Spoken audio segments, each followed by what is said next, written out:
Thank you very much. Today, my administration has taken a momentous step toward achieving American pharmaceutical independence. Very, very big step. A focus of our campaign to bring America's critical supply chains and medical manufacturing back to the USA. We've been working on this for a long time. This is a core of our strategy to protect our people from the horrible China virus. Should have never happened, should have never been here. They should have stopped it. In the decades before I took office, foreign nations were allowed to freely plunder our factories and loot our industries, take our business out of the United States. Millions of jobs were vacuumed out, just taken out so easily. Our politicians let that happen, and our communities were stripped and shipped in many cases to China and all over the world, countries all over the world. Nearly 4 years ago, we launched a bold effort to revitalize American manufacturing, enact fair trade deals, and bring our industries back home where they belong. When the China virus landed on our shores, it became clearer than ever before that restoring American manufacturing is a core matter of national security. We must never be reliant on a foreign nation for America's medical or other needs, and that includes many other needs. I just want to say that Pfizer just announced a little while ago that they're combining phase 2 and phase 3 trials, and the vaccine looks like it's really heading in a very rapid direction, a very positive direction. First time that's happened, and they're many months ahead of any other trial. There's never been anything like it. So it's the fastest ever, and to me, it's very exciting. Today, I'm proud to announce one of the most important deals in the history of U.S. pharmaceutical industries. My administration has reached a historic agreement with a great American company. You remember this company? It's called, from the good old camera age, the old days, to begin producing critical pharmaceutical ingredients. It's called Kodak.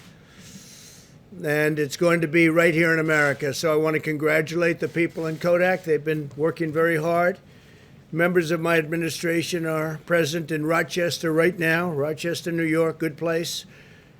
And they're trying to finalize this groundbreaking deal, and they will be announcing this deal. I want to thank Governor Andrew Cuomo and his representatives. We've worked really well together on this deal. It's a big deal. It's a great deal, and a great deal for New York and a great deal for Kodak. 90% of all prescriptions written in the United States are for generic drugs. We have approved more generic drugs than any other administration by far. Generic drugs can be just as good as the brand names, but cost much less. Yet in less than 10% of the active pharmaceutical ingredients needed to make these drugs, they're currently manufactured in America. More than 50%, however, are made in India and China. And you'll be seeing a lot of things have happened. It's been happening, but it's happening at a more rapid pace right now.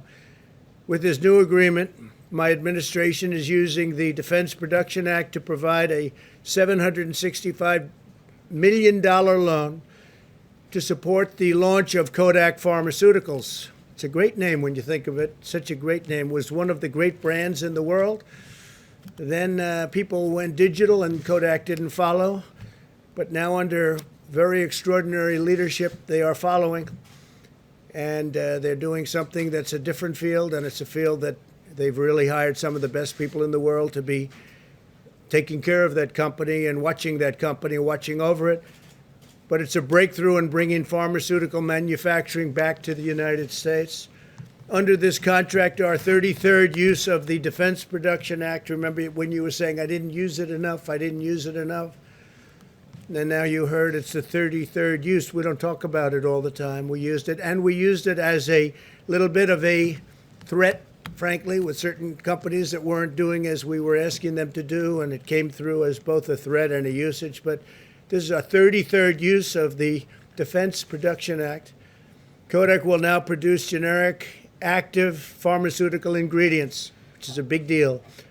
Using advanced manufacturing techniques, Kodak will also make the key starting materials that are the building blocks for many drugs in a manner that is both cost competitive and environmentally safe. We'll be competitive with almost all countries and soon with all countries. Once this new division is fully operational, in addition to all of the other plants that we've opened with other companies throughout the United States recently, it will produce as much as 25% of all active ingredients needed to make generic drugs in the USA. It's a big number, 25%. This agreement will directly create 360 new jobs at Kodak's factory in Rochester. That's just in the initial phase. And in Minneapolis, a place I have gotten to know very well, and it's a great place. And I'm very happy that we're able to help them with the problems that they've had recently. The National Guard, I want to thank the National Guard, both state and beyond. I want to thank them for the incredible job. They went in and they did some beautiful job. They cleaned it up. You didn't hear about the problems anymore. And indirectly, we created thousands more jobs all across our pharmaceutical supply chains. We have now been building a very big pharmaceutical supply chain, not only coming out of China, coming out of other countries also. I want to thank Peter Navarro, Adam Bowler, and Admiral Polovchek for their tremendous work to make this deal possible. Today's action is our latest step to build the greatest medical arsenal in history. We'll be able to do that through the Defense Production Act and other authorities. We have invested more than $3 billion in our nation's industrial base. We've contracted with companies such as Ford, General Motors, Philips, and General Electric to produce more than 200,000 ventilators by the end of this year, nearly 7 times more than we would ever do in a typical year. We've contracted with Honeywell, 3M, O&M, Halyard, Moldex, and Lidl to increase U.S. production of N95 masks, and we've brought it from less than 40 million a month to over 100 million a month by August, and we'll have 160 million in a very short while, 160 million a month. That's many times what we used to do. If you go back 2 years ago, many, many times. We're increasing domestic production of gloves by 1,000%. It's 1,000%. We will be manufacturing 450 million gloves annually by next year. We're finalizing contracts with our textile industry to make gowns in America with American fabric, which makes a lot of our businesses happy that produce the fabric. We have 13 million reusable gowns in the stockpile, and we'll continue to grow that number to 72 million this fall, which is a rapid escalation indeed. We made major investments in new rapid point-of-care tests. So we have, there's nothing like the rapid point where you get your answer in 5 minutes to 15 minutes to maybe 20, 25 minutes at the max. And we're already at about a 50% level, and we're bringing it up very substantially from there. We're growing domestic production from less than 250,000 test kits per month in May to 8 million test kits per month. There is nothing like this that has ever taken place anywhere in the world or close. Through our partnership with Puritan Manufacturing in the state of Maine, great state, we've increased production of test swabs from 30 million per month in June to 56 million per month now. As you remember, I went to Maine. I went to the plant where they do this. It was incredible. It was a great experience. And we'll produce over 100 million swabs per month by January. We've dramatically ramped up production of materials needed for a vaccine and are on track to rapidly produce 100 million doses as soon as a vaccine is approved, which could be very, very soon, and 500 million doses shortly thereafter. So we'll have 500 million doses. And logistically, we're using our military, our great military, a group of people, their whole life is based around logistics and bringing things to and from locations. And they'll be able to take care of this locationally and bringing it where it has to go very, very quickly. They're all mobilized. It's been fully set up. A very, very talented general is in charge. And when we have that vaccine, it will be discharged and taken care of. It'll be a very, very rapid process all over the country. And perhaps we'll be supplying a lot of the vaccine to other parts of the world like we do with ventilators and other things that we all of a sudden have become very good at making. When the China virus struck our nation, we mobilized the entire government and the private sector to acquire, source, and deliver life-saving supplies. HHS, FEMA, and the private sector combined have coordinated the delivery of more than 196 million N95 respirators, 815 million surgical masks, 20 million gloves, 34 million face shields, and 354 million gowns. That's a lot of gowns. Last week, FEMA completed a second shipment of personal protective equipment to over 15,000 nursing homes in the United States. Our big focus has been on nursing homes and senior citizens. As you know, that's where we want to take care. We have to take care of the most vulnerable, especially if they have a medical difficulty, a medical problem, in particular heart or diabetes, which provided a total of 1.2 million pairs of protective eyewear, 14 million masks, 66 million pairs of gloves, and 13 million gowns. We have replenished the long-neglected national stockpile. In January, the stockpile had 17.9 million N95 masks. Today, the stockpile has over 50 million N95 masks, and we'll be doubling that in a very short period of time, and then doubling that number. We've shipped more than 14,000 ventilators to areas of need across the country, and we've more than 75,000 available to deploy. Not a single American who has needed a ventilator has been denied a ventilator. And if you remember, early on when we were first hit with the virus, ventilators were very hard to come by. And now we're the largest maker anywhere in the world by far. And not only are we fully supplied and stocked, but we're helping other nations because ventilators are hard to build and hard to get. This is just the beginning. In the coming months, we will continue the largest onshoring campaign in American history. We will bring back our jobs, and we will make America the world's premier medical manufacturer and supplier. That's what's happening already. It's been happening now for quite some time. We're seeing improvements across the major metro areas and most hotspots. You can look at large portions of our country. It's corona-free, but we are watching very carefully California, Arizona, Texas, and most of Florida. That's starting to head down in the right direction.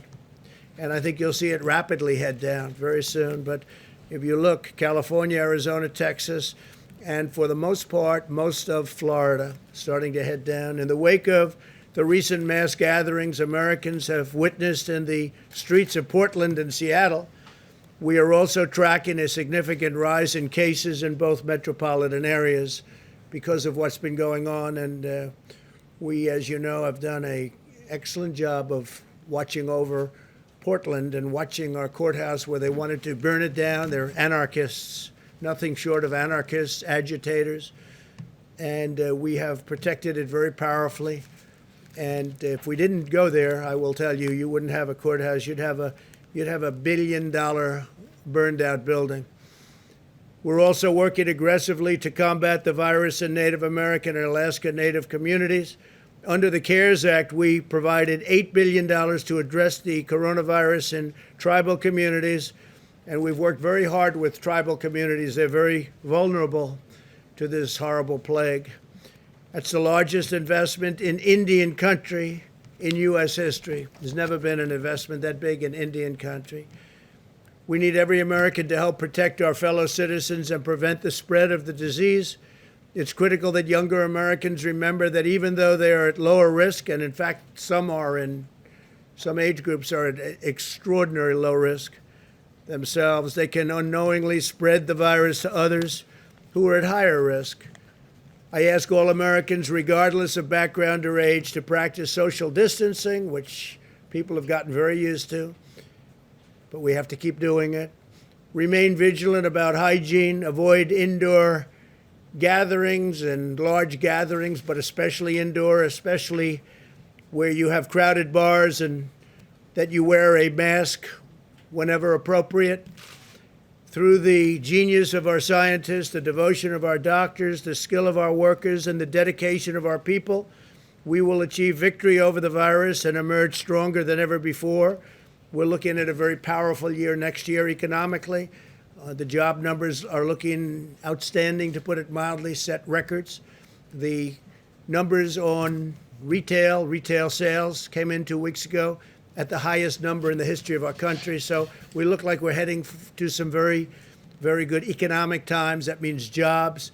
That means stock market. Stock market is already doing very well. It's getting to a point very close to where it was when we had this, when we were hit with the plague. So I just want to thank everybody for being here.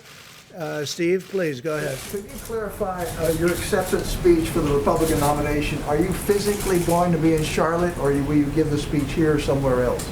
We'll be doing a speech on Thursday, the main speech, the primary speech. Charlotte, they will be doing nominating on Monday. That's a different period, a different thing happening. But they'll be doing nominations on Monday. I speak on Thursday. Okay. From where? We'll be announcing it soon. So you could be going to Charlotte. Anybody have any ideas? We'll be announcing it very soon. Mr. President. Mr. President, the negotiations are ongoing right now for the next relief measures. Senate Republicans have put forth their plan. Do you support what Senate Republicans have put forward, and are there certain aspects that they have put forward that you don't support? Yeah, there are actually, and we'll be talking about it. There are also things that I very much support, but we'll be negotiating. It's sort of semi-irrelevant because the Democrats come with their needs and asks, and the Republicans go with theirs. So we'll be discussing it with Mitch and all of the other people involved. Kevin's been very active, as you know. All of the people involved. Steve Mnuchin's done a great job, keeps everybody together, both Democrat and Republican. And we'll see. We want to do what's best for the people. I want to do what's best for the people. I want to do what's best for the economy, because that means jobs and lots of good things. All right? What Senate Republicans put forward, sir? What do you make of what Senate Republicans put forward? Mr. President, two questions quickly. First, can you clarify your position on the efficacy of hydroxychloroquine after you retweeted a video making claims that it is effective? I wasn't making claims. It's recommendations of many other people, including doctors. Many doctors think it is extremely successful. The hydroxychloroquine, coupled with the zinc and perhaps the zithromycin. But many doctors think it's extremely good, and some people don't. Some people, I think it's become very political. I happen to believe in it. I would take it. As you know, I took it for a 14-day period, and I'm here, right? I'm here. I happen to think it works in the early stages. I think frontline medical people believe that too, many. And so we'll take a look at it. But the one thing we know, it's been out for a long time, that particular formula, and that's essentially what it is, the pill. And it's been for malaria, lupus, and other things. It's safe. It doesn't cause problems. I had no problem. I had absolutely no problem. Felt no different. Didn't feel good, bad, or indifferent. I tested, as you know. It didn't get me, and it's not going to hopefully hurt anybody. So we know from that standpoint, because it's been so many years, from a safety standpoint, it's safe. I happen to think, based on what I've read a lot about hydroxy. I happen to think that it has an impact, especially at the early years. There were some very good tests at Ford, and the doctor from Yale came up with a very, very strong testament to it. There was a group of doctors yesterday, a large group, that were put on the internet, and for some reason the internet wanted to take them down and took them off. I guess Twitter took them off, and I think Facebook took them off. I don't know why. I think they're very respected doctors. There was a woman who was spectacular in her statements about it, that she's had tremendous success with it. And they took her voice off. I don't know why they took her off, but they took her off. Maybe they had a good reason, maybe they didn't. I don't know. I can only say that from my standpoint, and based on a lot of reading and a lot of knowledge about it, I think it could have a very positive impact in the early stages. And I don't think you lose anything by doing it, other than politically, it doesn't seem to be too popular. You know why? Because I recommend it. When I recommend something, they like to say, don't use it. John, please. On that note, Mr. President, last night in tweets that were deleted by Twitter, you said that Dr. Fauci misled the country about hydroxychloroquine. How so? No, not at all. I don't even know what his stance is on it. I was just, he was at the task force meeting a little while ago. I have a very good relationship with Dr. Fauci. It's sort of interesting. We've listened to Dr. Fauci. I haven't always agreed with him, and that's, I think, pretty standard. That's okay. He did not want us to ban put up the ban to China when China was heavily infected very badly, Wuhan. He didn't want to do that, and I did, and other things. And he told me I was right, and he told me I saved tens of thousands of lives, which was generous. But it's, I think it's fact. Then I did the ban on Europe. But I get along with him very well, and I agree with a lot of what he said. So, it's interesting. He's got a very good approval rating, and I like that. It's good. Because remember, he's working for this administration. He's working with us, John. We could have gotten other people. We could have gotten somebody else. It didn't have to be Dr. Fauci. He's working with our administration. And for the most part, we've done pretty much what he and others, Dr. Birx and others who are terrific, recommended. And he's got this high approval rating. So why don't I have a high approval rating with respect, and the administration, with respect to the virus? We should have a very high, because what we've done in terms of, we're just reading off about the masks and the gowns and the ventilators and numbers that nobody's seen, and the testing at 55 million tests. We tested more than anybody in the world. I have a graph that I'd love to show you. Perhaps you've seen it, where we're up here and the rest of the world is down at a level that's just a tiny fraction of what we've done in terms of testing. So it sort of is curious. A man works for us, with us very closely, Dr. Fauci, and Dr. Birx, also highly thought of. And yet they're highly thought of, but nobody likes me. It can only be my personality, that's all. Go ahead. Could I just ask you also, DHS announced today that it is going to undertake a thorough review of the DACA program to decide whether to continue it, and if not, how to disband it. You had mentioned after the Supreme Court ruling about DACA that you were thinking about a path to citizenship for DACA recipients. Are you still thinking We're that? going to work with a lot of people on DACA, and we're also working on an immigration bill, a merit-based system, which is what I've wanted for a long time. That decision was an interesting decision because it gave the president, as a president, more power than many people thought the president had. So the president is now, which happens to be me, in a position where I can do an immigration bill and a health care bill and some other bills, and you've seen some of them come along. We're going to do tremendous, we just signed it 3 days ago, we're doing tremendous prescription drug price reductions, tremendous. It could be over 50%, whether it's favored nations clauses or anything else. I mean, it's tremendous numbers we're talking about.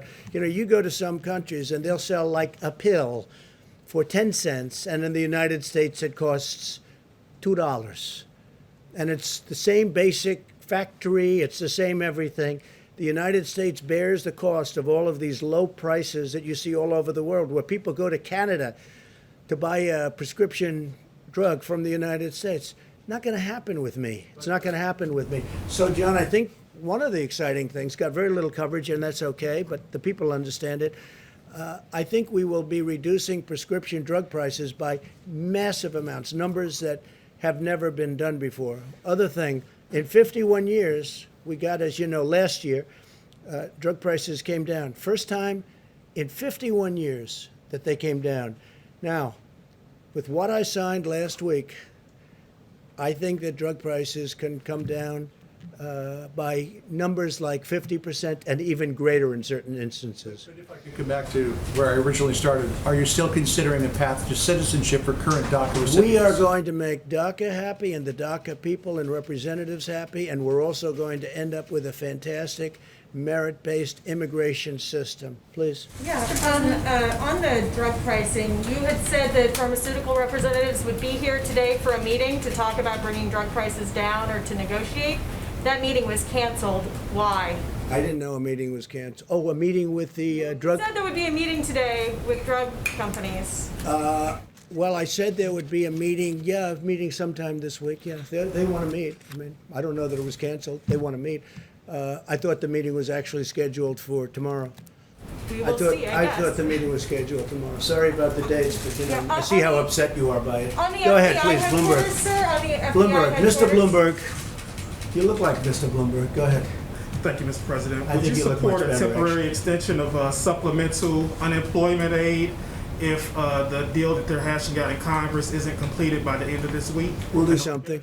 We're going to take care of the people. Yeah, it's a good question. We're going to take care of the people. The woman that you said was a great doctor in that video that you retweeted last night said that masks don't work and there is a cure for COVID-19, both of which health experts say is not true. She's also made videos saying that doctors make medicine using DNA from aliens and that they're trying to create a vaccine to make you immune from becoming religious. Well, maybe it's the So- same, maybe it's not, but I They can tell you retweeted this. that. She was on air along with many other doctors. They were big fans of hydroxychloroquine, and I thought she was very impressive in the sense that from where she came, I don't know which country she comes from, but she said that she's had tremendous success with hundreds of different patients, and I thought her voice was an important voice, but I know nothing about her. Masks don't work. Yeah, go And ahead, Paul. last week you said Go ahead. masks. Last week, well, real quick. Last Okay, week you said thank you very masks, much, Mr. everybody. President.